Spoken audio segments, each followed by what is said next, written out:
এখন শুরু হয়েছে তোমাদের কি একটা আজকে?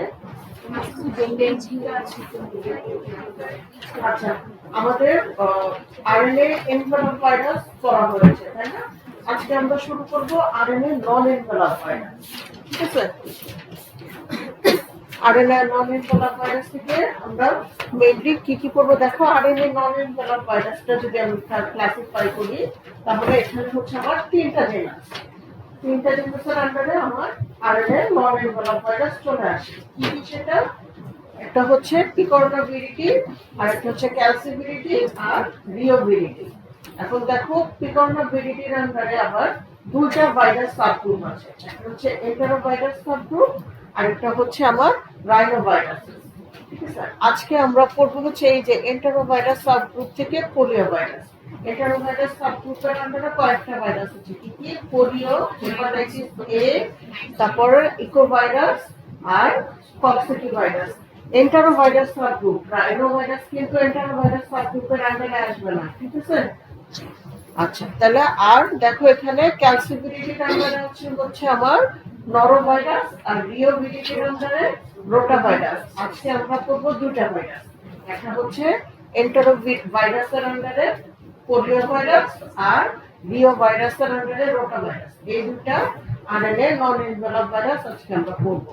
আচ্ছা, আমরা বলেছিলাম না, একটা জেনারেল ভাইরোলজি যখন পড়েছিলাম তখন কিছু সূত্র পড়েছিলাম না, নাইস টু নো, যেগুলো ওখানে ছিল না।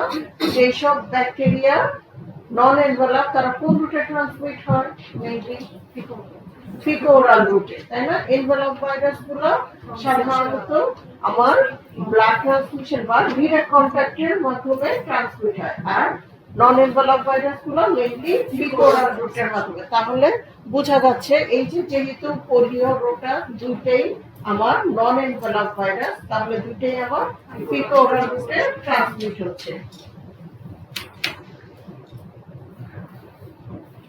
আচ্ছা, পোলিওটা শুরু করার আগে আমরা একটু হিস্ট্রিটা জেনে নেই। এটা তোমাদের পরীক্ষায় আসবে না, জাস্ট জানার জন্য একটু জানা। দেখো, পোলিও এই যে ছবিটা, এটা হচ্ছে ধরো একটা ইজিপশিয়ান পেইন, মানে ওই যে পাথরের মধ্যে খোদাই করা থাকে না, ওরকম। এইসব ছবিগুলো যখন, মানে এই ছবিগুলো থেকে দেখা যায় যে ধারণা করা হয় পোলিওটা হচ্ছে আমাদের থাউজেন্ড ইয়ার অ্যাগো থেকেই চলে আসছে। বিফোর ক্রাইস্ট হয়তো এই ডিজিজটা শুরু হয়েছে। ঠিক আছে, এবং সবার প্রথমে দেখো 1789-এ ব্রিটিশ ফিজিশিয়ান আন্ডারউড, উনি প্রথম এটা ক্লিনিক্যালি ডায়াগনোসিস বলে যে হয়তো পোলিওটা একটা ডিয়াবিলিটি অফ লোয়ার এক্সট্রিমিটি। পরবর্তীতে ইমিউনোলজিস্ট অস্ট্রিয়ান ইমিউনোলজিস্ট ল্যান্ডস্কেইনার অ্যান্ড ওনার সাথে আরেকজন ছিল ওনার সহযোগী পপার, ওনারা আবিষ্কার করেন যে এই পোলিও যেই বলা হচ্ছে, পোলিওটা মেইনলি হয় একটা ভাইরাস দিয়ে। এবং এরপরে দেখো, ওয়েলার অ্যান্ড রবিন্স দুইজন সায়েন্টিস্ট ফার্স্ট, যেহেতু ভাইরাস লাইফ সেলের মধ্যে এই ভাইরাসটা গ্রো করে, যার জন্য তারা নোবেল প্রাইজ পায়। এই যে দেখো, এটা বিফোর ক্রাইস্ট থেকে শুরু হয়েছে, বিভিন্ন হাইপোথিসিস হয়েছে, ক্লিনিক্যাল ডায়াগনোসিস হয়েছে। এর মধ্যে 19th সেঞ্চুরি যখন আসলো, দেখা গেল যে এই ভাইরাসটা এপিডেমিক আকারে ছড়ায় গেছে। ইউরোপ, আমেরিকাতে এপিডেমিক আকারে ছড়ায় গেছে, বিশেষ করে স্কুল গোয়িং চিলড্রেনদের মধ্যে। ঠিক আছে, যেখানে ওভার ক্রাউডিং হচ্ছে ওই সব জায়গাতে এই ডিজিজটা ছড়ায় যায়। যখন এরকম ছড়ানো শুরু করলো, তখন হচ্ছে প্রায় ধরো 1950 থেকে 1955-এর মধ্যে দুইজন, ফার্স্টে হচ্ছে ডক্টর সল্ট আছে। ডক্টর সল্ট আর ওনার কিছু কলিগস মিলে ভ্যাকসিন তৈরির চেষ্টা করেন, এবং 1955-এ সর্বপ্রথম কিল্ড পোলিও ভ্যাকসিন তৈরি হয়, যেটা পরবর্তীতে ওনার নাম অনুসারে সল্ট ভ্যাকসিনও বলা হয়। এবং ওনার পাশাপাশি আরেকজন বিজ্ঞানী অ্যালবার্ট স্যাভিন, উনিও চেষ্টা করে ভ্যাকসিন আবিষ্কার করা, এবং 1961-এ আমার লাইভ ওরাল পোলিও ভ্যাকসিন তৈরি হয়। লাইভ অ্যাটিনুয়েটেড ওরাল পোলিও ভ্যাকসিন তৈরি হয়। যখনই আমার ওরাল পোলিও ভ্যাকসিন চলে আসলো, সাথে সাথে এটার গ্রহণযোগ্যতা আরো বেশি বেড়ে গেল। কারণ হচ্ছে আমার এটা ইমিউনাইজেশন প্রোগ্রামের মধ্যে অ্যাড করে দেওয়া হয়, ঠিক আছে। এবং যেহেতু এই যে ফার্স্ট 1955 সল্ট ভ্যাকসিন বা কিল ভ্যাকসিনটা আবিষ্কার হয় এবং দেখা যায় যে এটা এফিকেসিটাও ভালো, এবং পরবর্তীতে উনার অনারে উনার নাম অনুসারে জনগণের মধ্যে বা পপুলেশনের মধ্যে একটা অ্যাওয়ারনেস ক্রিয়েট করার জন্য উনার বার্থডেতে, দ্যাট ইজ 24 অক্টোবরে আমরা সবসময় ওয়ার্ল্ড পোলিও ডে সেলিব্রেট করি। এখন দেখো এই যে 19 সেঞ্চুরিতে যখন পোলিও এপিডেমিক আকারে শুরু হলো, তখন তো এটা এত ডায়াগনোসিস বা ট্রিটমেন্ট কিছু জানি না আমরা, তখন ভ্যাকসিনও আবিষ্কার হয় না। এই যে ছবিটা দেখানোর জন্য বলতেছি এটা, তখন কি হতো, যাদের হচ্ছে রেসপিরেটরি প্যারালাইসিস হয়ে যেত বা ভালভাল পোলিওমাইলাইটিস হতো, তাদেরকে কি করা হতো, এই যে এই মেশিনটার ভিতরে ঢুকানো হতো, যেটাকে বলা হয় হচ্ছে আয়রন লাং। এখানে ওই যে নেগেটিভ প্রেসারের মাধ্যমে অক্সিজেন সাপ্লাই দিয়ে পেশেন্টকে ব্রিদিং করানো হতো।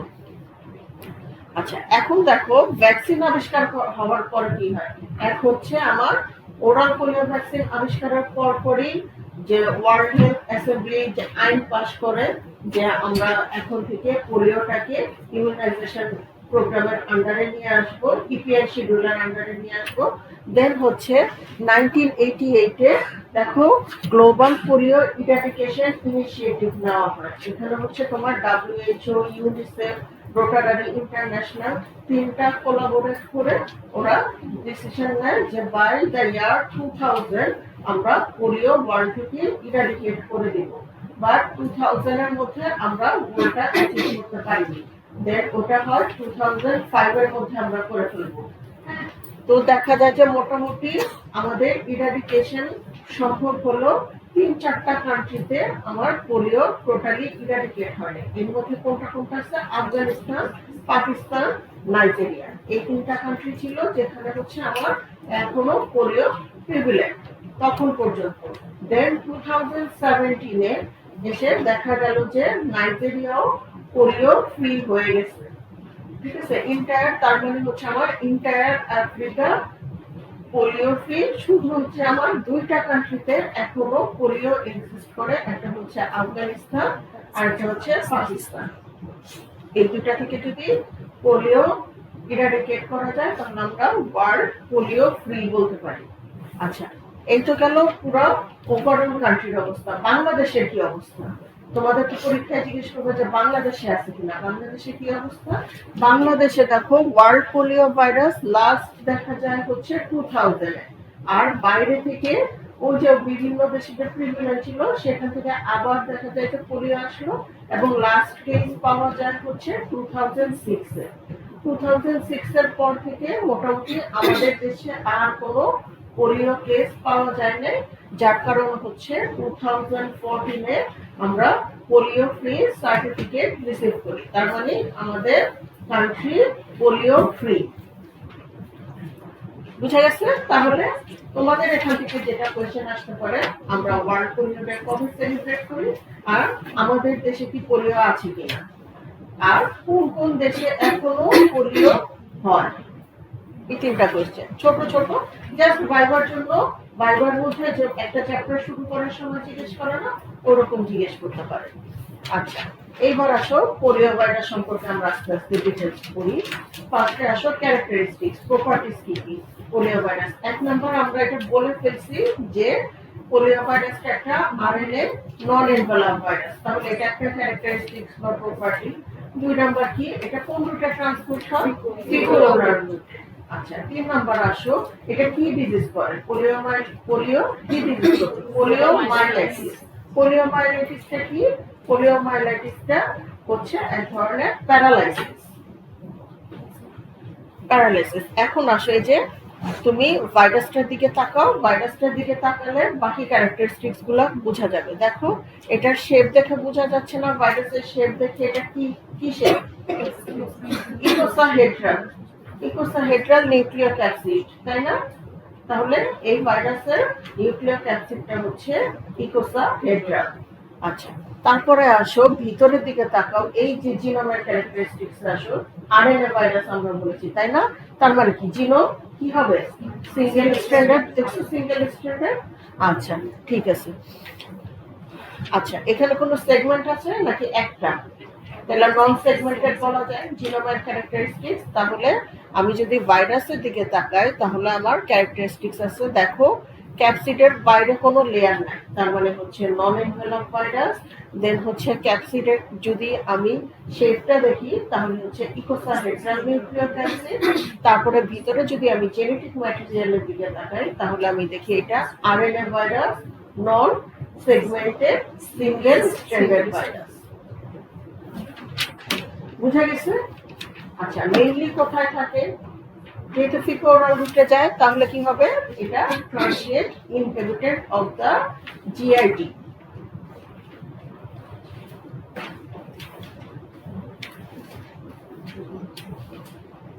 বুঝা গেছে ক্যারেক্টারিস্টিক্স? আচ্ছা এবার আসো, এই যে পোলিও ভাইরাস আমরা বলতেছি, পোলিও ভাইরাসের তিনটা সেরোটাইপ থাকে।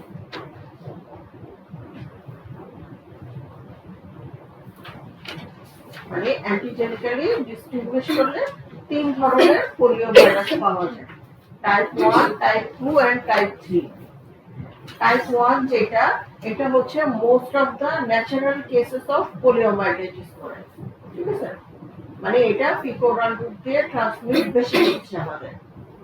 বাকি দুটাও হয়, এটা বেশি হয়। এটা ন্যাচারাল কেসেস অফ পোলিওমাইলাইটিস বেশি করে। আর এপিডেমিক যদি হয় কোনো দেশে দেখা যায় যে টাইপ 1টা দিয়ে বেশি হচ্ছে।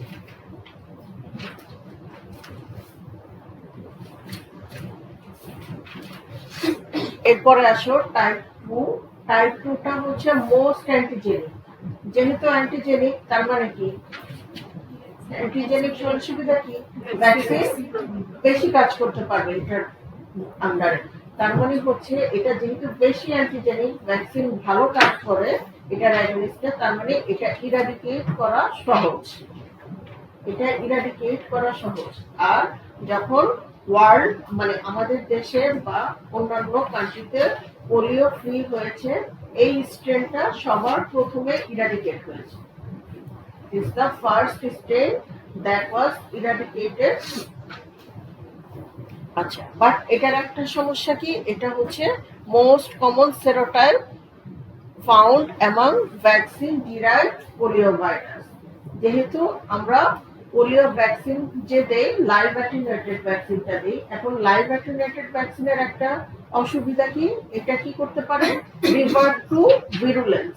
মানে হচ্ছে আমার অ্যাটেনুয়েশন করা থাকলেও ভ্যাকসিনটা আবার ব্যাক করে প্যাথোজেনিক ফর্মে ফিরে যায়। তাহলে হচ্ছে এই সেরোটাইপটা যেটা, এই সেরোটাইপটা কমনলি হচ্ছে, যদিও এটার অ্যাগেনস্টে ভ্যাকসিন ভালো কাজ করে, বাট ভ্যাকসিনের মধ্যে তো আমার তিনটা স্ট্রেনই থাকে। দেখা যায় যে এই 2 নাম্বার স্ট্রেনটা ব্যাক করে অ্যান্টিজেনিক্যালি এটা রিভার্ট করে আবার প্যাথোজেনিক ফর্মে ফিরত যেতে পারে, জেনেটিক্যালি মিউটেট হয়ে।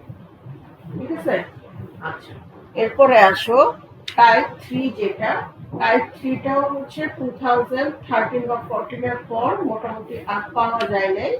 এটাও হচ্ছে প্যারালাইসিস সবচেয়ে কম করে, বাট প্যারালাইসিস যখন করে এটা দিয়ে হয় হবে আমার ভ্যাকসিন অ্যাসোসিয়েটেড প্যারালাইটিক পোলিওমাইলাইটিস। দুইটা ওয়ার্ড তোমরা শিখে রাখো, একটা হচ্ছে ভ্যাকসিন ডিরাইভড পোলিও ভাইরাস আর একটা হচ্ছে ভ্যাকসিন অ্যাসোসিয়েটেড প্যারালাইটিক পোলিওমাইলাইটিস। মানে হচ্ছে ভ্যাকসিন দেওয়ার পরেও যদি রিভার্ট টু ভিরুলেন্স হয়ে কারো আবার প্যারালাইসিস হয়, প্যারালাইসিস হবে হচ্ছে আমার নাম্বার 3 স্ট্রেনটা দিয়ে, বা রিভার্ট টু ভিরুলেন্স বেশি করবে হচ্ছে আমার নাম্বার 2 স্ট্রেনটা। বুঝা গেছে তাহলে দুইটার মধ্যে ডিফারেন্স?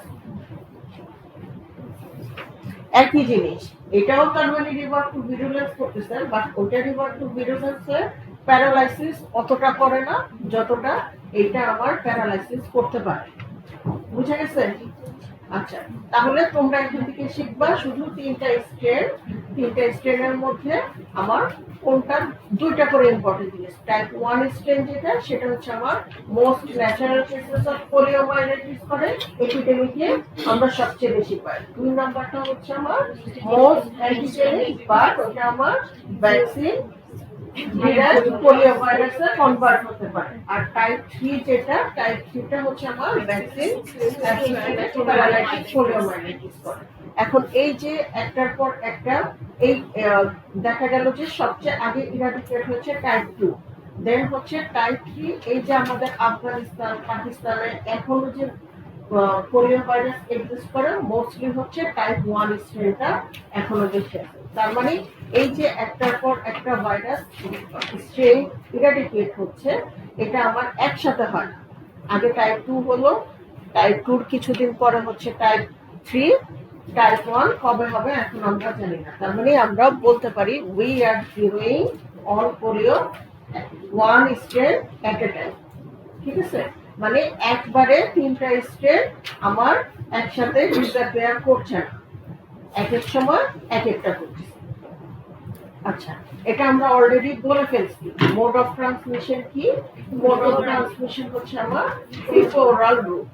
আচ্ছা, কোথায় বেশি হয় বা কাদের বেশি হবে যদি তোমাদের প্রবলেম বেসড কোশ্চেন দেওয়া হয়, একটা হিন্ট তো থাকবে। চিলড্রেনদের তো হতে পারে, বড়দেরও তো হতে পারে।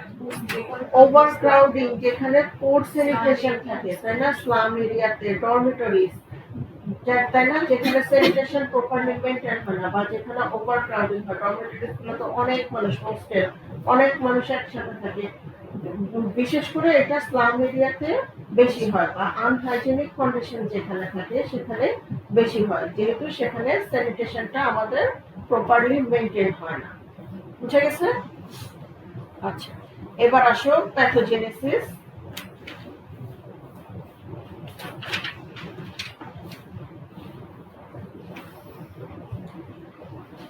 প্যাথোজেনেসিস এখনো পরীক্ষায় আসে নাই কখনো, যেহেতু রেগুলার ব্যাচ তার জন্য কাজ করা হচ্ছে।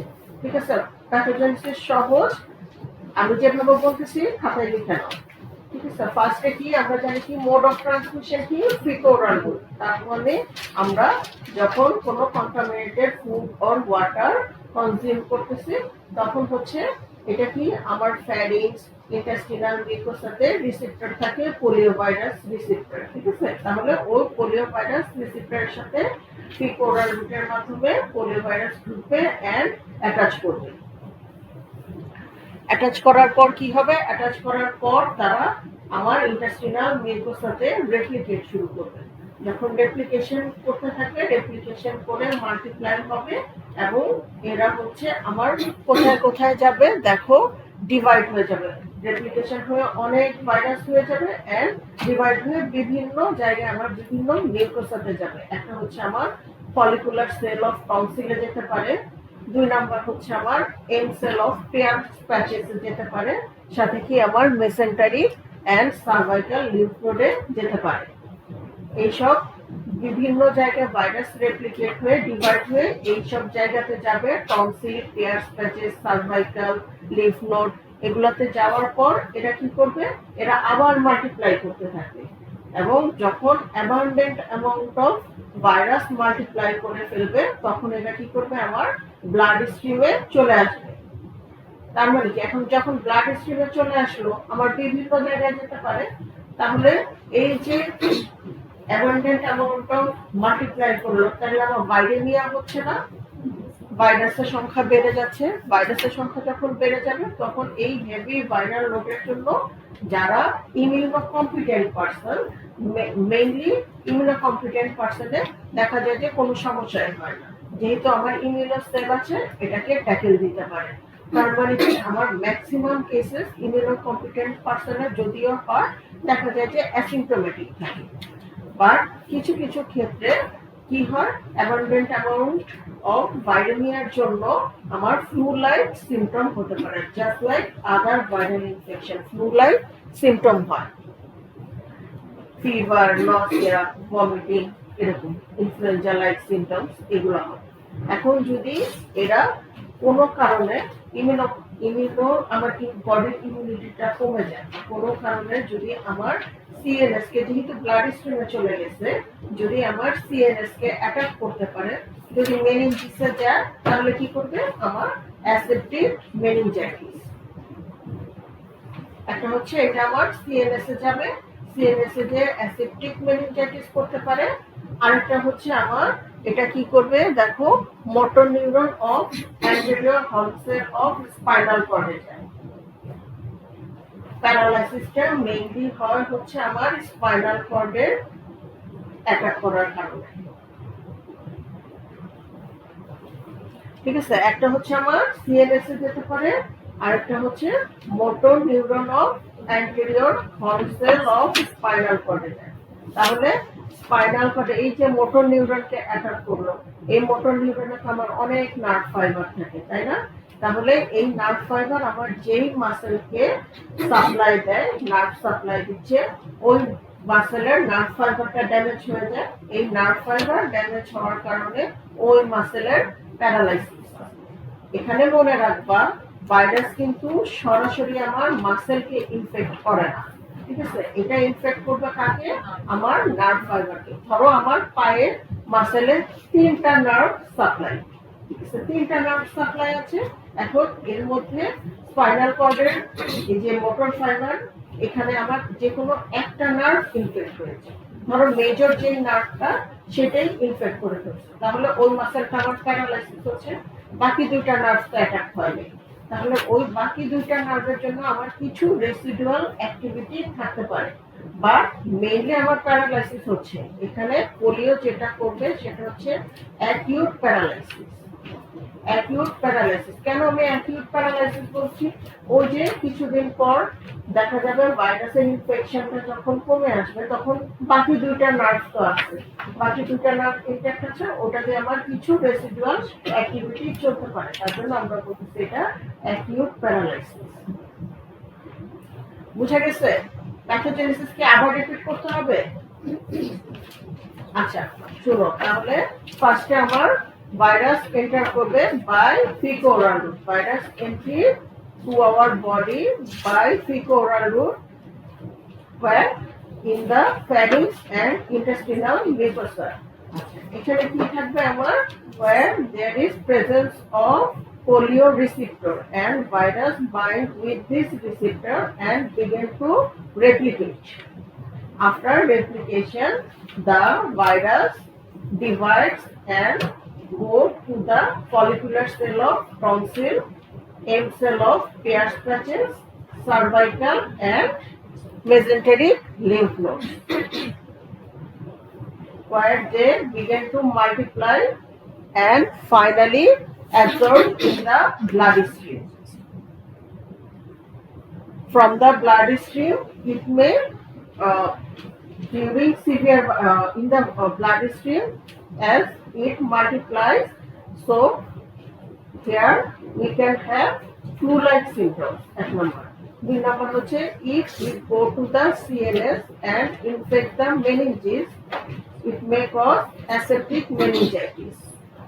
আর যদি হচ্ছে it also may pass through retrograde axonal flow to the motor neuron of anterior horn cell of spinal cord. যখন এই স্পাইনাল কর্ডে গেল, then it may cause damage of the nerve cell and resulting in paralysis. বুঝা গেছে? লিখে নিছো?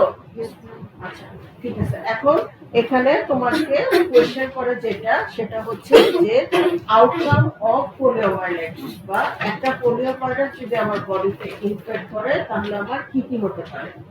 আমরা এটা কিন্তু প্যাথোজেনেসিসে বলে ফেলছি, 4টা জিনিস হতে পারে। মোস্টলি ইমিউনোকম্পিটেন্ট পারসন থাকলে অ্যাসিম্পটোমেটিক থাকে, তাই না?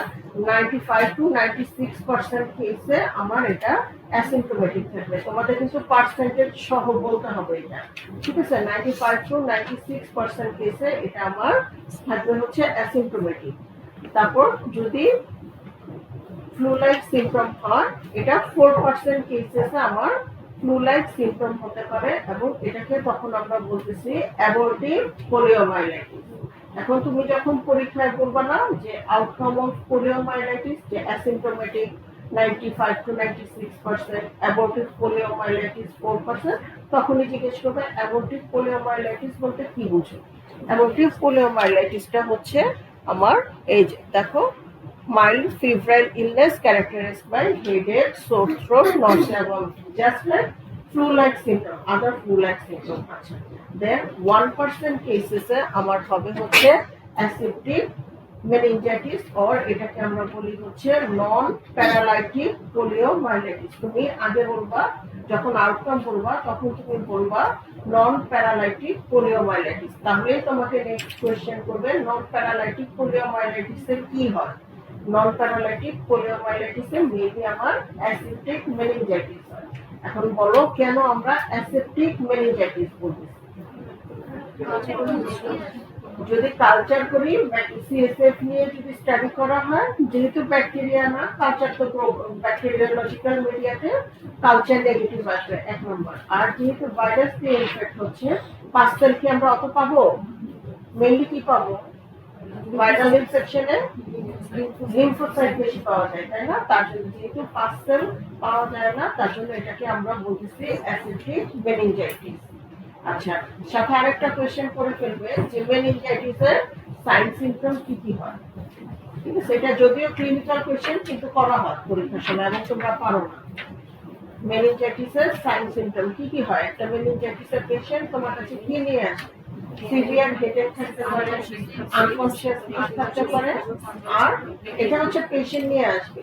আর নেফ্রিজিডিটি যখন বলো তোমরা, সাথে সাথে জিজ্ঞেস করা হয় নেফ্রিজিডিটি কি পেশেন্ট বলতে পারবে না, এটা হচ্ছে ক্লিনিশিয়ান ফিজিক্যাল এক্সামিনেশন করে পাবে, তাই না? কিভাবে করা হয় নেফ্রিজিডিটি? এই যে আমার নেক অফ দ্য নেকে হাত রেখে চিনটাকে আমার চেস্টের সাথে লাগাতে গেলে এখানে নেক অফ দ্য নেকের মাসেলস পাজল হবে, তাই না?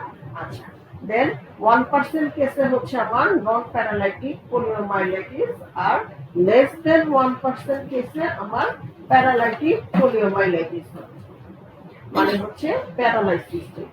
এখন এখান থেকে 2-3টা কোশ্চেন হবে। 1 নম্বর হচ্ছে এই যে প্যারালাইটিক পোলিওমাইলাইটিস বললাম, এটা কি type of paralysis?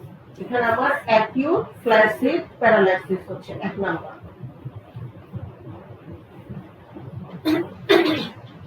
Acute flaccid paralysis হচ্ছে, এবং এই প্যারালাইসিসটা হচ্ছে অ্যাসিমেট্রিক্যাল প্যারালাইসিস।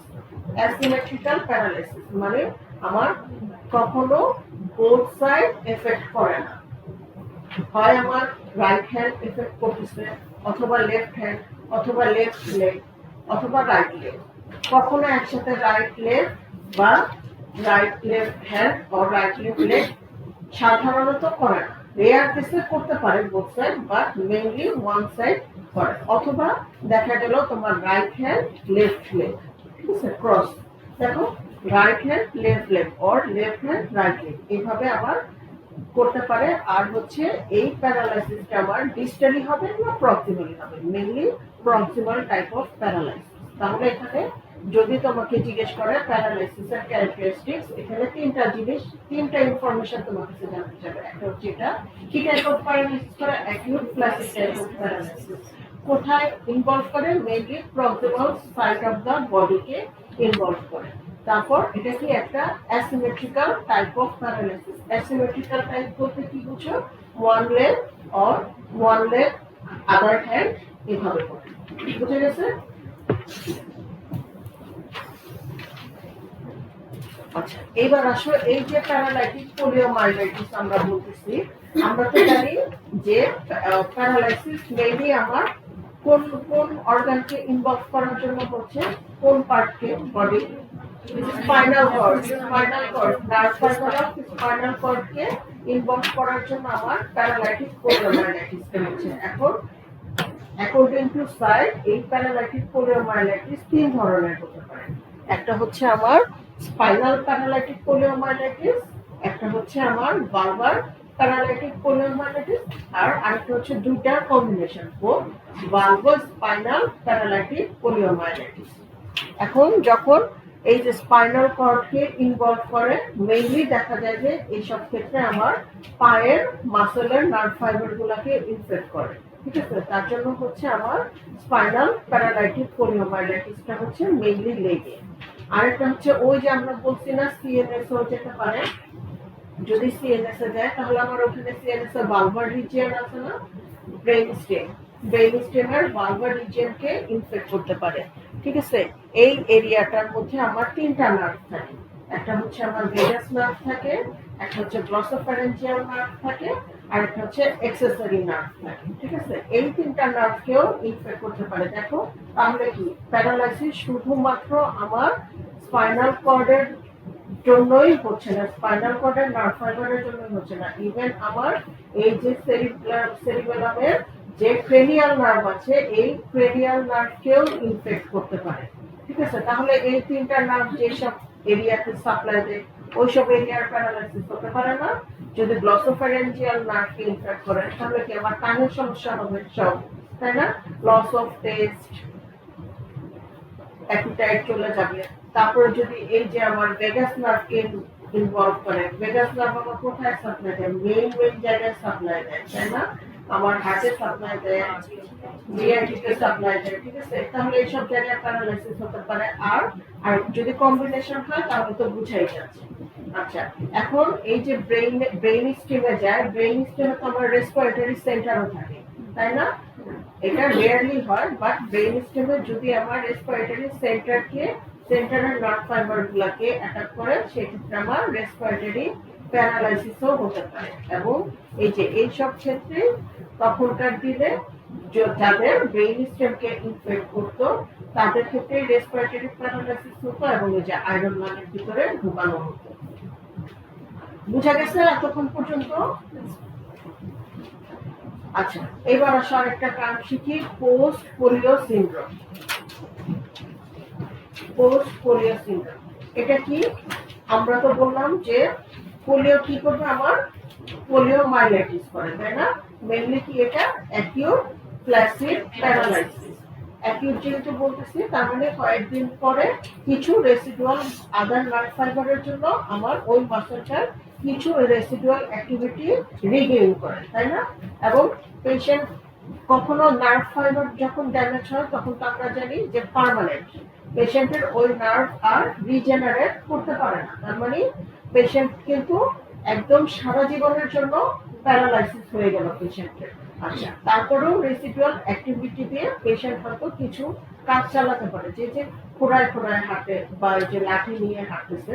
বাট দেখা যায় কি অনেক বছর পর, যখন অনেক বছর হয়ে যায়, 10 বছর 20 বছর হয়ে যায় যে প্যারালাইসিস পোলিওমাইলাইটিস হয়েছিল, দেখা যায় যে রেসিডুয়াল যে ফাংশনটুকু ছিল সেটুকু আস্তে আস্তে ড্যামেজ হয়ে যায়। ঠিক আছে, তার মানে আবার একদম পুরোপুরি প্যারালাইসিস হয়ে যায়, ওই মাসেল ফাইবারের যে নার্ভ সাপ্লাই গুলো ছিল সব নষ্ট হয়ে যায়, ওই মাসেলটা পুরোপুরি প্যারালাইজ হয়ে যায়। এটাই হচ্ছে পোস্ট পোলিও সিনড্রোম। এখন এটা কি কারণে হয় সেটা কেউ জানে না। একটা কেউ বলা হচ্ছে এটা জেনেটিক কারণে হতে পারে, আর 2 নাম্বার হচ্ছে মেইনলি ফিজিওলজিক্যাল অর এজিং প্রসেসের জন্য হয়। বয়সকালে তো এমনি আমাদের মাসেল পাওয়ার কমে যায়, বলা যায় যে এই কারণে মেইনলি যাদের পোলিওটা থাকে 10-20 বছর পর আবার বাকি রেসিডুয়াল মাসেল সাপ্লাই গুলো নষ্ট হয়ে যায় এবং পোস্ট পোলিও সিনড্রোম হয়। এখন ল্যাব ডায়াগনোসিস আছে, আমরা সাধারণত ক্লিনিক্যালি এটা ডিটেক্ট করা যায়। আর 2 নাম্বার যদি বলি, আমরা মেইনলি ভাইরাস কিভাবে ডিটেক্ট করি? Serological test. তাহলে এই ক্ষেত্রেও আমার ইম্পর্টেন্ট হচ্ছে সেরোলজিক্যাল টেস্ট, অ্যান্টিবডি টাইটার দেখে আমরা ডিটেক্ট করি। অ্যাকিউট ফেজ আর কনভালসেন্ট ফেজের রাইজিং টাইটার দেখে এটা ডিটেক্ট করা যায়।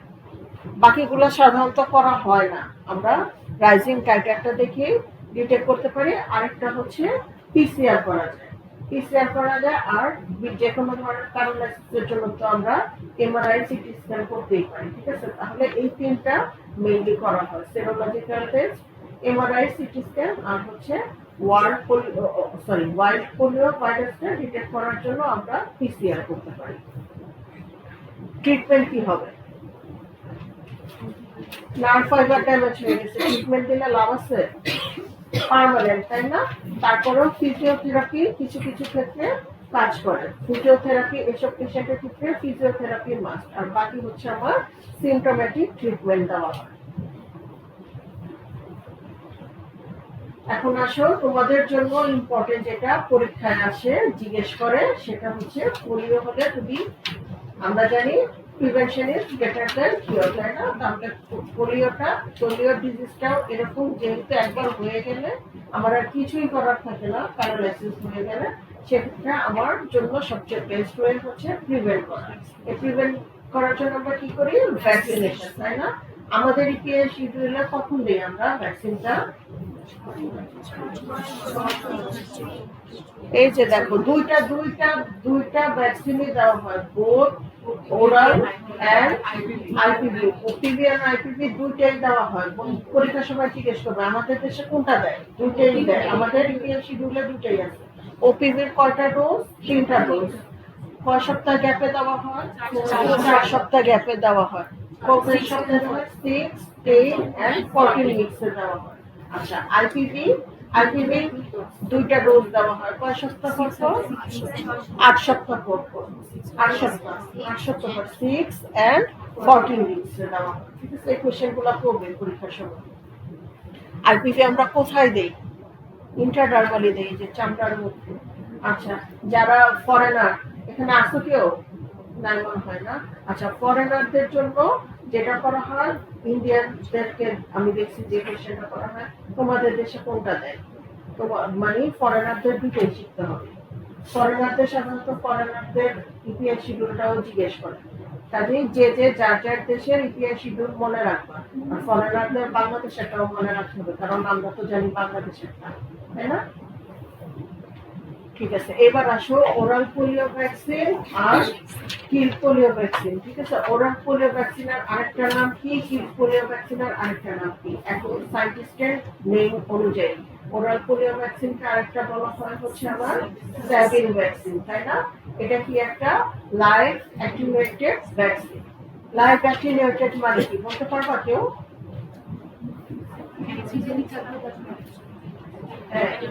অ্যাক্সিলেশন মানে হচ্ছে এই যে ভাইরাসটাকে, ওয়াইল্ড পোলিও ভাইরাস যেটা, এটাকে ট্রিট করা হয় বিভিন্ন উপায়ে। ফরমালিন দিয়ে ওয়াশ করা হয়, বিভিন্ন উপায় আছে, ট্রিট করা হয়।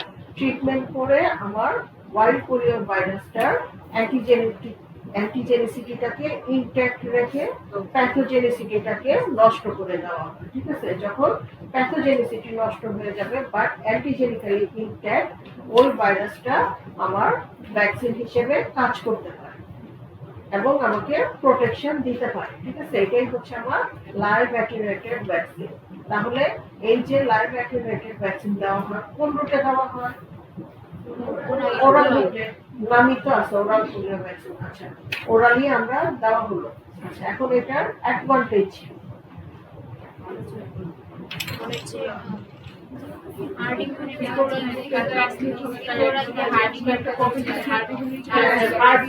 এক নম্বর হচ্ছে আমার হার্ডিং ইমিউনিটি দিতে পারে, 2 নম্বর হচ্ছে আমার মিউকোসাল ইমিউনিটিও দেয়। এই যে মিউকোসাল ইমিউনিটিটা কোথায় দেয় মেনলি বলতে পারবা? মিউকোসাল ইমিউনিটি কোন অ্যান্টিবডি প্রোডিউস করবে?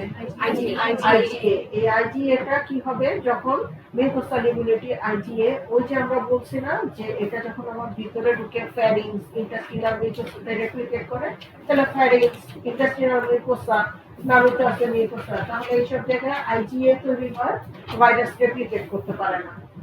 ঠিক আছে, এভাবে আসে আমার লোকাল ইমিউনিটি। হার্ড ইমিউনিটি তো তোমরা সবাই জানো, জানো না? যদি একটা কমিউনিটিতে 100টা লোক থাকে, 80 থেকে 85 জনের যদি ভ্যাকসিন দেওয়া হয়, তাহলে কি 10-15 জন ধরো নন ভ্যাকসিনেটেড, আর তারা সবাই ভ্যাকসিনের সুবিধা এনজয় করবে। 10-15 জন নন ভ্যাকসিনেটেড পার্সনও কি হবে, ওদের ভ্যাকসিনেশনের সুবিধা এনজয় করবে। কিভাবে সেটা? সেটা হচ্ছে ওই যে হচ্ছে যদি কোনো কারণে কন্টামিনেটেড ওয়াটার ওরা ড্রিঙ্ক করে, তাহলে ওদের মধ্যে যেটা ঢুকবে তখন সেটা হবে আমার ভ্যাকসিন ভাইরাস, তাই না? এই ভ্যাকসিন ভাইরাসটা কি, এই ভ্যাকসিন ভাইরাসের সুবিধা কি? এই ভ্যাকসিন ভাইরাসটা আমার অ্যান্টিজেনিসিটি আছে বা প্যাথোজেনিসিটি নাই, তার মানে কি ওর ভিতরে যে প্রোটেক্ট করতেছে, আইজিএ তৈরি করতেছে, তারপর আইজিজি আইজিএ তিনটাই তৈরি হচ্ছে, তাই না?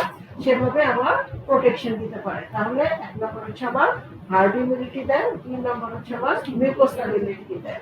আর যেহেতু ওরালি দেওয়া যায় তাহলে আমি একটা মাস পপুলেশন কভারেজ করতে পারি। তার মানে আমি যেসব জায়গায় এপিডেমিক হয় বা যেসব জায়গায় আমার ইমিউনাইজেশন করার দরকার সেসব জায়গায় আমি এটা ইউজ করতে পারি। আর লাস্টলি এটা হচ্ছে লেস কস্টলি। এটা লাস্টে বলবো। 1 নম্বর হার্ড ইমিউনিটি আর 2 নম্বর মিউকোসাল ইমিউনিটি, এটা আগে বলতে হবে। আচ্ছা, এখন এটা ডিসঅ্যাডভান্টেজ কি? 1 নম্বর হচ্ছে রিভার্ট টু ভিরুলেন্স হতে পারে, তাই না?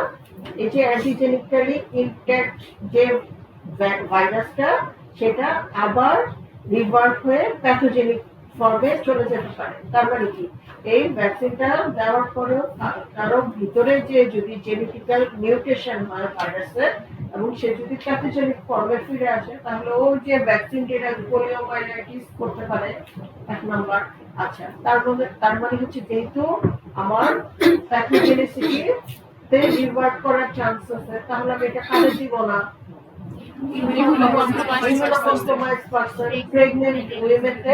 দেওয়া যায় না, তাই না? আর যেহেতু লাইভ ভাইরাস থাকে, লাইভ ভ্যাকসিন ভাইরাস থাকে, তার মানে কি এটা আমার ভাইরাল ইন্টারফেয়ারেন্স করতে পারে। ভাইরাল ইন্টারফেয়ারেন্স আমরা পড়েছিলাম না? ভাইরাল ইন্টারফেয়ারেন্স কি পড়েছিলাম?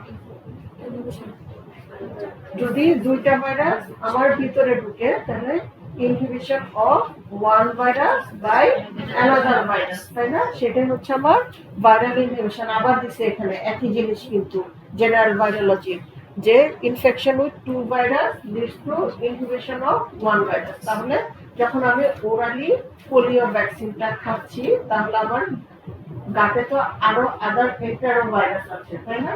এই এন্টারো ভাইরাসের সাথে ও রিসেপ্টরের জন্য মারামারি করে, ঠিক আছে? তাহলে আদার ভাইরাস যারা গাতে আগেই আছে ওরা তো আমার রিসেপ্টর ব্লক করে ফেলছে, তাহলে আমার ওরাল পোলিও ভ্যাকসিন যেটা ওটার মধ্যে তো আমার ভ্যাকসিন ভাইরাসটা আছে, তাহলে ওই ভ্যাকসিন ভাইরাসটাকে আমার রিসেপ্টরের সাথে বাইন্ড করতে পারবে? বাইন্ড করতে না পারলে তো ও রেপ্লিকেট করতে পারবে না, অ্যান্টিবডি প্রডিউস করতে পারবে না, তাহলে সে কি আমাকে প্রোটেকশন দিতে পারতেছে? তাই পারতেছে না। তাহলে ভাইরাল ইন্টারফেয়ারেন্স হয়ে আমার প্রোটেকশন কমে যেতে পারে। তাহলে এখানে মেনলি 3টা কথা আমার ডিসঅ্যাডভান্টেজের কথা আগে বলতে হবে। একটা হচ্ছে আমার ইট মে রিভার্ট টু ভিরুলেন্স, 2 নম্বর হচ্ছে আমার ভাইরাল ইন্টারফেয়ারেন্স করতে পারে যার জন্য আমার প্রোটেকশন কমে যায়, আর 3 নম্বর হচ্ছে ইমিউনো কম্প্রোমাইজ প্রেগন্যান্ট উইমেনদের দেওয়া যায় না। আচ্ছা, এবার আসো আমার কিল ভ্যাকসিন। কিল ভ্যাকসিনটা কি? কিল ভ্যাকসিনের আরেকটা নাম সল্ট ভ্যাকসিন। সল্ট ভ্যাকসিন, আচ্ছা, এটা কোন রুটে দেওয়া হয়? ইন্টারডার্মাল রুটে দেওয়া হয়। কয়টা ডোজ দেওয়া হয়? 2টা ডোজ দেওয়া হয়। কয় সপ্তাহ গ্যাপে দেওয়া হয়? 8 উইকস গ্যাপে দেওয়া হয়। আচ্ছা, এটার অ্যাডভান্টেজ কি?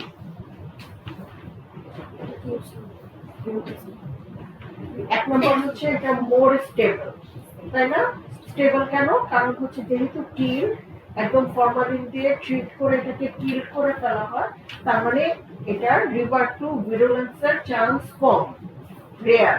তার জন্য হচ্ছে 1 নম্বর হচ্ছে আমার রিভার্ট টু ভিরুলেন্স হয় না। 2 নম্বর হচ্ছে যেহেতু রিভার্ট টু ভিরুলেন্স হয় না মানে এক জায়গাতেই থাকে, অ্যান্টিজেনিক্যালি থাকে, তার মানে বলতে পারতেছে এটা মোর স্টেবল, ও চেঞ্জ হচ্ছে না, ঠিক আছে?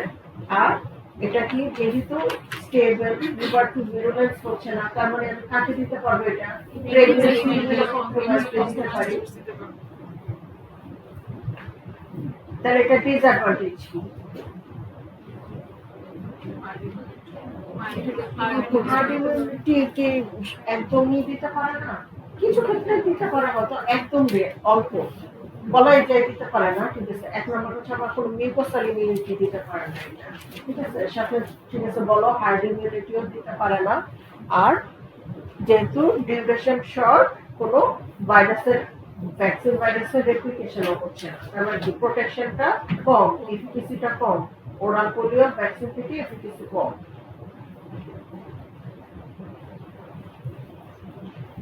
পরীক্ষায় আরেকটা কোয়েশ্চেন আছে, এটা নিজেরাই পড়ে নিবা, পারবা এটা তোমরা। বলা হয়ে গেছে difference between oral polio vaccine and kill polio vaccine বা সল্ট ভ্যাকসিন অর স্যারিন ভ্যাকসিন। তাহলে পোলিও থেকে দেখো কি কি জিজ্ঞেস করবে তোমার।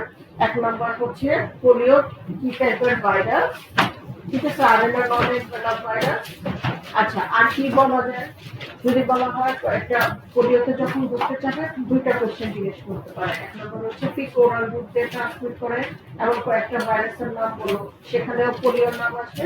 আর একটা হচ্ছে নিউরোট্রপিক কয়েকটা ভাইরাসের নাম বলে, যেহেতু প্যারালাইসিস করতেছে, নার্ভ ফাইবারকে ইনফেক্ট করে, তার মানে আমরা এটাকে নিউরোট্রপিক ভাইরাসও বলতে পারি। কিন্তু নিউরোট্রপিক ভাইরাস যদি বলো পোলিও, এক নম্বরে যদি জিজ্ঞেস করা হয় কয়েকটা নিউরোট্রপিক ভাইরাসের নাম হলো, সেক্ষেত্রে কিন্তু এক নম্বরে পোলিও বলবা না, ঠিক আছে, পোলিও লাস্টে আসবে। এক নম্বরে আসবে আমার র্যাবিস, পরে পোলিও বলো, ঠিক আছে। দুইটা কোয়েশ্চেন করতে পারে। আচ্ছা, তারপরে হচ্ছে পোলিওর কয়টা স্ট্রেন আছে, তিনটা স্ট্রেন আছে। তারপরে হচ্ছে পোলিওর প্যাথোজেনেসিস তোমরা রিটেনের জন্য করতে পারো, ঠিক আছে। দেন হচ্ছে তোমার পোলিও আমার কিভাবে প্রিভেন্ট করা যায়, এবং ওরাল পোলিও ভ্যাকসিনের আরেকটা নাম কি, কিল পোলিও ভ্যাকসিনের আরেকটা নাম কি, এই দুটো জিজ্ঞেস করবে। অ্যাডভান্টেজ, ডিসঅ্যাডভান্টেজ, ডিফারেন্স মাস্ট জানতেই হবে।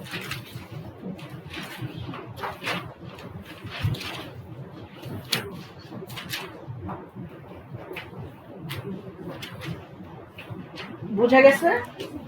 এখান থেকে কিন্তু ভাইরাল ইন্টারফারেন্স তো চলে আসবে, আবার ইপিআই শিডিউলটা জিজ্ঞেস করবে। তারপরে হচ্ছে আউটকাম অফ পোলিও ইনফেকশন, ঠিক আছে। অ্যাসিডিক মেনিনজাইটিস কি বা নন প্যারালাইটিক পোলিওমাইলাইটিস বলতে কি বুঝো, প্যারালাইটিক পোলিওমাইলাইটিসটা কি হয় এখানে। ওই যে তিনটা কোশ্চেন, কি টাইপ অফ প্যারালাইসিস হয়, সিমেট্রিক্যাল অর অ্যাসিমেট্রিক্যাল হয়, proximal or distal joint infect করে কিনা। বুঝা গেছে তাহলে? আচ্ছা, এবার আসো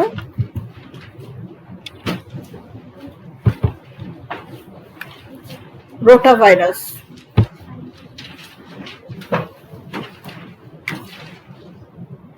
রোটা ভাইরাসে দেখো, রোটা ভাইরাস থেকে অল্প কয়েকটা কথা আমার জানতে হবে।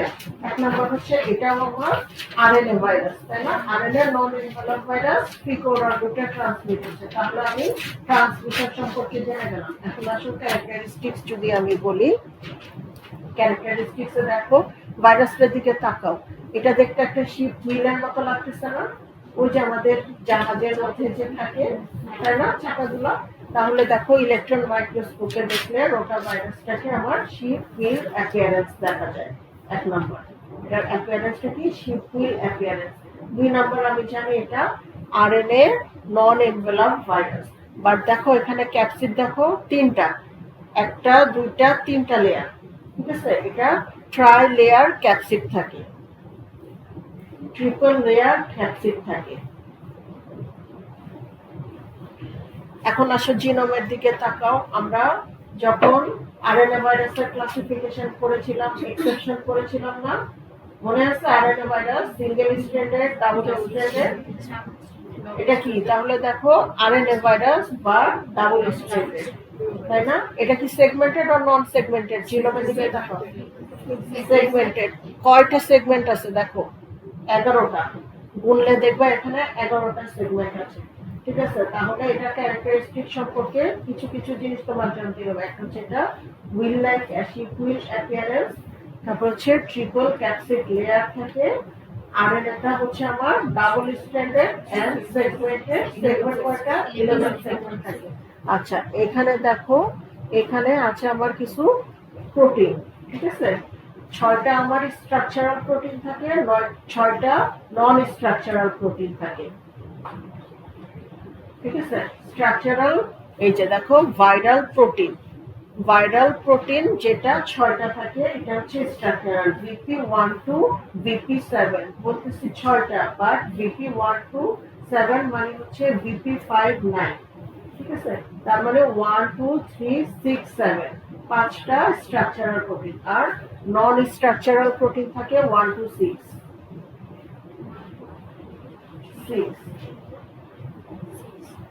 আচ্ছা, তারপরে হচ্ছে এই ভাইরাসের মিনিমাম অ্যাটলিস্ট 6টা সেরোটাইপ থাকতে পারে। 6 সেরোটাইপ। তাহলে ক্যারেক্টারিস্টিক্স হয়েছে ভাইরাসটার ছবি চিন্তা করবা, তাহলেই তুমি ক্যারেক্টারিস্টিক্স গুলো বলতে পারবা। Will like appearance, non envelope virus, RNA non envelope virus, triple layer capsid থাকে, 11 সেগমেন্টেড জিনোম থাকে। জিনোম হচ্ছে আমার ডাবল স্ট্র্যান্ডেড এন্ড সেগমেন্ট থাকে হচ্ছে 11টা, তাই না? অ্যাটলিস্ট 6 সেরোটাইপ থাকতে পারে, 6টা আমার স্ট্রাকচারাল প্রোটিন, 6টা নন স্ট্রাকচারাল প্রোটিন থাকে। আচ্ছা, কাদের বেশি হয়? পরীক্ষার সময় জিজ্ঞেসই করবে। মেইনলি চিলড্রেনদের বেশি হয়, ইনফ্যান্ট টু চিলড্রেন। দেখা যায় যে 5 বছর পর্যন্ত হতে হতে সব মোটামুটি সব বাচ্চারই ইমিউনিটি চলে আসে, রিইনফেকশন হওয়ার চান্স থাকে। যেহেতু সেরোটাইপ আছে 6টা, তার মানে হচ্ছে আমার রিইনফেকশন হওয়ার চান্স থাকে।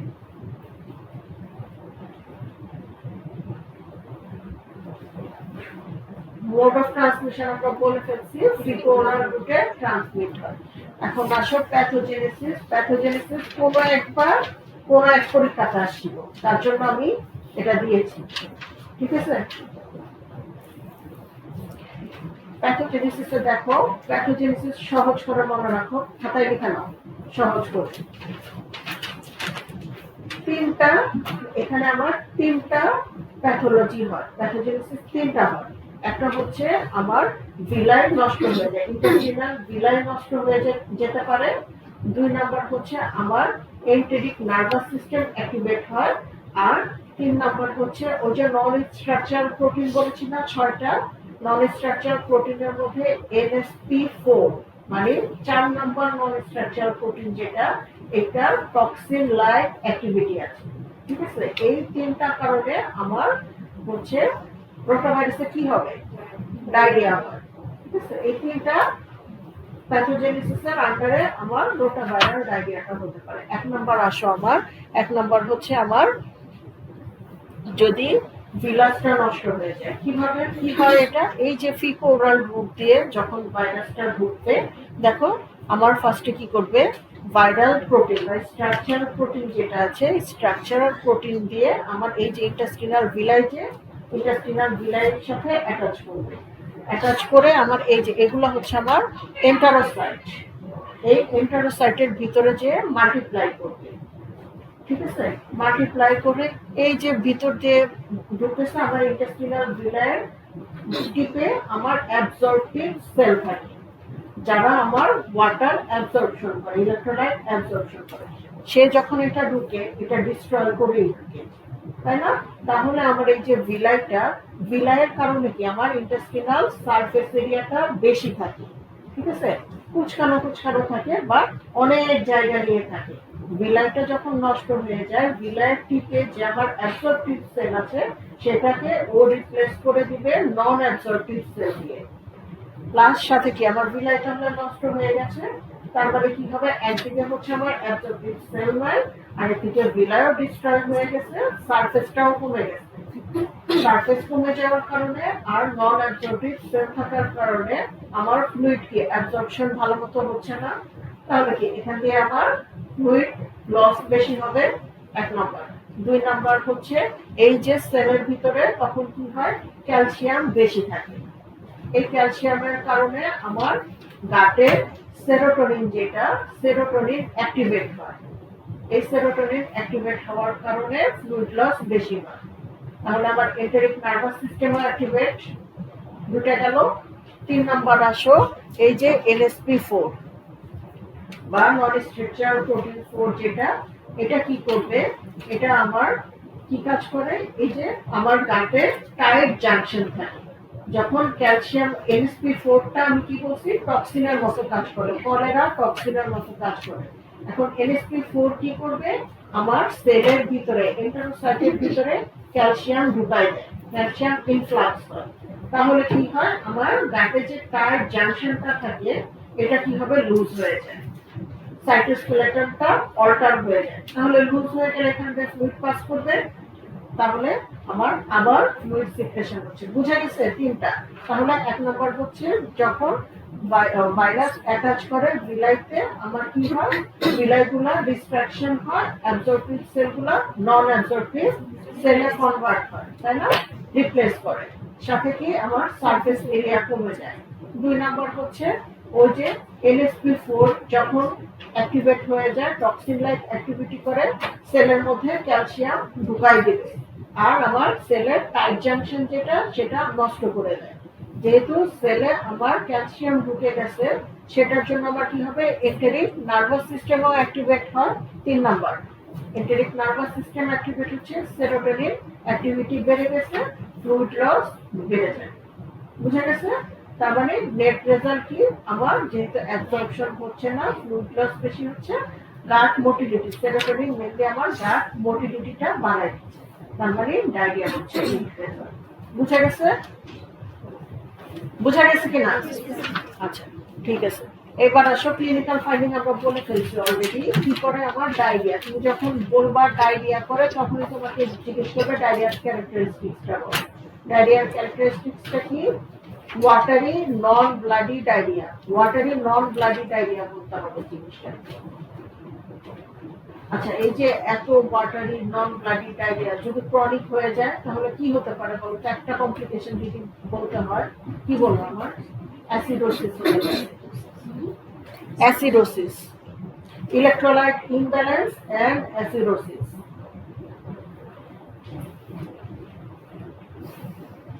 পরীক্ষার সময় ডায়াগনোসিস জিজ্ঞেস করে তোমাদের।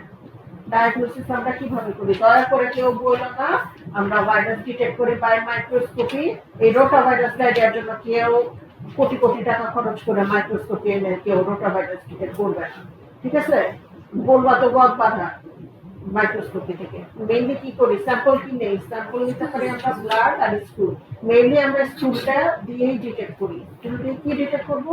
মেইনলি সেরোলজিক্যাল টেস্ট করি, তাই না? সেরোলজিক্যাল তুমি কি করবা জিজ্ঞেস করবে, সেরোলজি কোনটা করবা? অ্যান্টিজেন অ্যান্টিবডি দুইটাই ডিটেক্ট করা যায়। মেইনলি আমরা অ্যান্টিজেন ডিটেক্ট করি স্টুলে। Antigen detection in stool is main. কিভাবে করে? দুইটা করা যায়, হচ্ছে এলাইজা করা যায়, আর তার চেয়েও সহজ যেটা এখন র্যাপিড ডায়াগনোসিসের জন্য আইসিটি করি।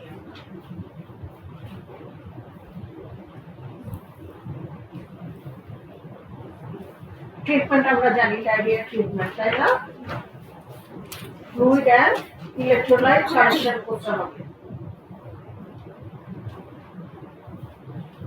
এটাও যেহেতু বাচ্চাদের ক্ষেত্রে প্রথমবার যখন হয় ডায়রিয়াটা কিন্তু সিভিয়ার হয়, তাই না? এবং প্রথমবার যখন হবে অবশ্যই সিভিয়ার হবে, পরবর্তীতে যখন আস্তে আস্তে সেকেন্ড টাইম থার্ড টাইম হয় তখন দেখা যায় যে সিভিয়ারিটিটা একটু কমে গেছে। তার জন্য হচ্ছে এটা প্রিভেন্ট করা যায়। এখন প্রিভেন্ট করি আমরা কি দিয়ে? ভ্যাকসিন দিয়ে।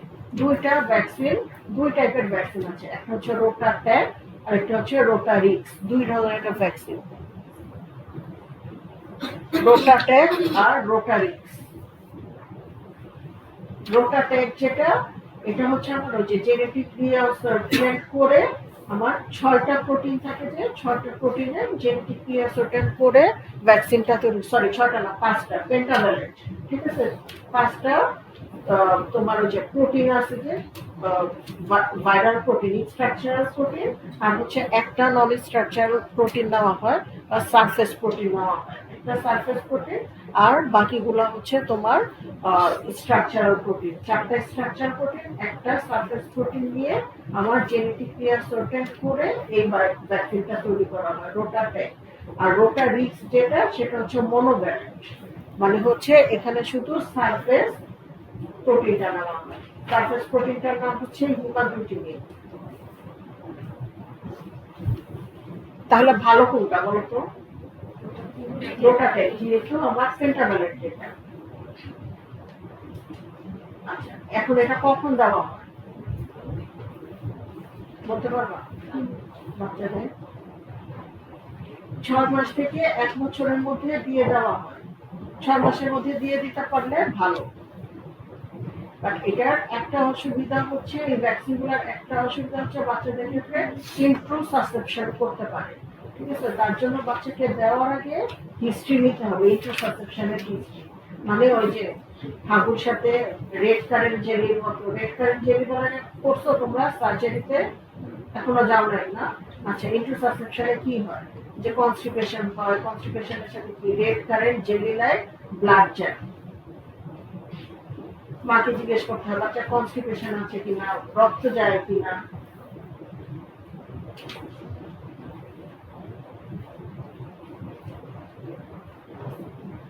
বুঝা গেছে?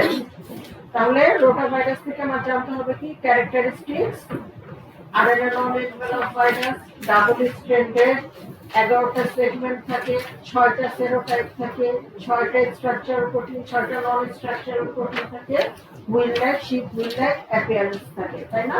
মোড অফ ট্রান্সমিশন কি পিকো ওরাল রুট। আচ্ছা, তারপরে জানতে হবে যদি প্যাথোজেনেসিস কেউ করতে চাও, না করলে নিজের রিস্কে আসবে, যে আমি বাকি সব করে একটা না করলে চলবে, ঠিক আছে? যেহেতু রেগুলার ব্যাচ, এর জন্য আমি বারবার সাবধান করি, কারণ যে কোনো সময় যে কোনো কোয়েশ্চেন আসতে পারে, এজন্য কাজ করা। তাহলে 3টা প্যাথোফিজিওলজি হয়, একটা হচ্ছে আমার বিলাস ডিস্ট্রয় হয়ে যায়, 2 নম্বর হচ্ছে এন্টেরিক নার্ভাস সিস্টেম অ্যাক্টিভেট হবে, 3 নম্বর হচ্ছে electric force toxin like activity করে ডায়রিয়া করে, তাই না? ভিতরেরটা দেখে নিবা। আচ্ছা, দেন ডায়াগনোসিস আমরা কিভাবে করি? ডায়াগনোসিস মেইনলি আমরা চুলে অ্যান্টিজেন ডিটেক্ট করি। অ্যান্টিজেন কিভাবে ডিটেক্ট করি? এলাইজা দিয়ে করা যায়, আইসিটি দিয়ে করা যায়। আচ্ছা, আর প্রিভেনশন কিভাবে করা যায়? ভ্যাকসিনেশন, রোটাতে আর রোটাতে। ভালো কোনটা বেশি? রোটাতে, যেহেতু পেন্টাভ্যালেন্ট। আচ্ছা, কি সমস্যা হতে পারে ভ্যাকসিন দিলে? কিছু সাসেপশন হতে পারে। আচ্ছা, কাদের হয় বেশি? রোটাভাইরাস, রোটাভাইরাস ইনফেকশন কাদের হয়? চিলড্রেনের বেশি। School going, pre school going চিলড্রেনের বেশি। প্রি স্কুল, স্কুলে যাওয়ার আগে সবার অ্যাটাক হয়ে যায়। তাহলে রোটাভাইরাসও যখন তোমার রোটাভাইরাস কেউ কোয়েশ্চেন করতে চাবে, তোমার 5টা কোয়েশ্চেন থাকবে পিকো ওরাল রুট দিয়ে ট্রান্সমিট হয় এমন কয়েকটা ভাইরাসের নাম বলো। এটা 1 নম্বর কোয়েশ্চেন, সবার লাস্টের ওখানে। বুঝা গেছে? আর কোন সমস্যা আছে পোলিও রোটা নিয়ে? বুঝছো সবাই? তাহলে কালকে থেকে তোমাদের ম্যাডাম হার্টিস অর হেপাটাইটিস যে কোনো একটা শুরু করবে, ম্যাডাম কালকে থেকে ডিএনএ ভাইরাস শুরু করবে, ঠিক আছে? কেউ মিস দিবা না, পরীক্ষার জন্য খুবই ইম্পর্টেন্ট, হার্টিস হেপাটাইটিস দুটোই খুবই ইম্পর্টেন্ট।